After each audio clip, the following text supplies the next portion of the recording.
आइए श्रोतागणों, माघ महात्म्य के 27वें अध्याय की कथा कहते हैं।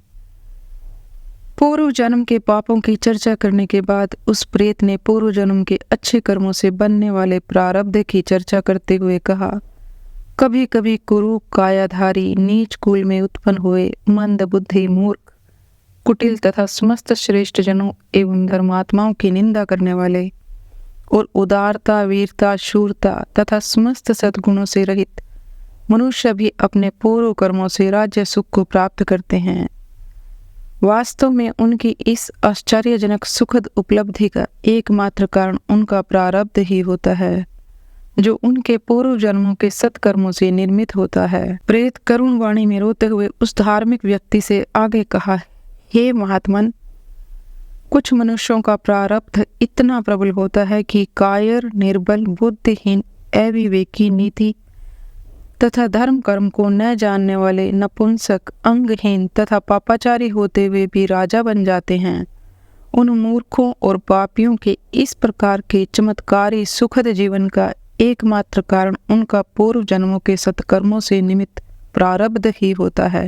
यही कारण है अपने वर्तमान जीवन में कुछ मनुष्य धर्म विरुद्ध जीवन जीते हुए भी समस्त सुखों एवं ऐश्वर्य भोगों को प्राप्त करते हैं, परंतु ऐसा तभी होता है जबकि उनके पूर्व जन्म के कृत्य पूर्ण धार्मिक रहे हों। पूर्व जन्मों में उन्होंने गौ भूमि अन्न वस्त्र स्वर्ण इत्यादि का दान किया होता है। इन पुण्य कार्यों की शक्ति से ही उनका प्रारब्ध उनके वर्तमान को हर प्रकार से सुखी बनाता है। ईश्वर तथा धर्म का ऐसा ही विधान है, इसमें रंच मात्र भी संशय या तर्क करना कोई महत्व नहीं रखता है।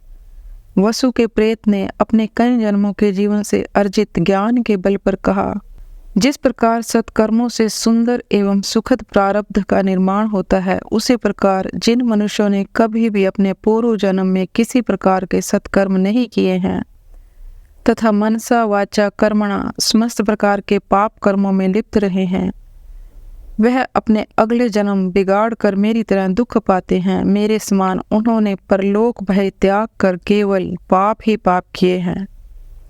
जो पर निंदा हिंसा छल कपट दुराचार मद्यपान दुष्कर्म इत्यादि पाप कर्मों में लीन रहते हैं, वे इहलोक तथा परलोक दोनों में ही घोर कष्ट अशांति तथा नाना प्रकार के दुख प्राप्त करते हैं। हे ब्राह्मण, मेरे इस कथन का प्रत्यक्ष प्रमाण तुम्हारे सम्मुख मैं स्वयं हूँ। वर्तमान में यह जो प्रेत योनि मुझे प्राप्त हुई है तथा मैं जो असहाय होकर दिनहीन दशा में भूख प्यास सर्दी गर्मी के कष्टों को भोग रहा हूँ, ये सब मेरे पूर्व जन्म में किए गए अपकर्मों और पापों का ही परिणाम है। वसु के प्रेत ने निकट आकर जल पिलाने की प्रार्थना करते हुए उस व्यक्ति से कहा, मेरा अहोभाग्य है कि मुझे तुम्हारे दर्शन प्राप्त हुए हैं। तुम विष्णु भक्त हो, माता पिता तथा गुरुजनों की सेवा करने वाले हो, धर्मात्मा एवं सदाचारी हो, सदैव ही देवादिदेव विष्णु की भक्ति में लीन रहते हो। तुम्हारा जीवन धर्म और सत्कर्मों के अधीन है। अतः हमारे जैसे भूत प्रेत राक्षस पिशाच बेताल कुंड मांड इत्यादि दुष्ट तथा हिंसक योनिधारियों से तुम्हारा स्वप्न में भी कोई अनिष्ट या अहित नहीं हो सकता है। तुम हम सबसे अधिक शक्तिशाली हो, तुम्हें हमारा भय नहीं करना चाहिए। हमसे डरने की तुम्हें कोई आवश्यकता नहीं है। भगवान के भक्तों की पवित्र ग्रह नक्षत्र दिक्पाल देवता इत्यादि सदैव ही रक्षा करते हैं और स्वयं भगवान भी अपने भक्तों का ध्यान रखते हैं।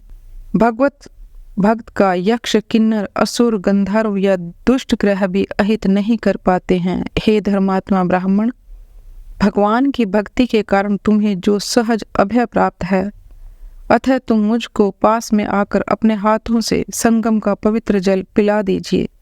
इति पद्म पुराणे माघ महात्म्ये 27वां अध्याय समाप्त।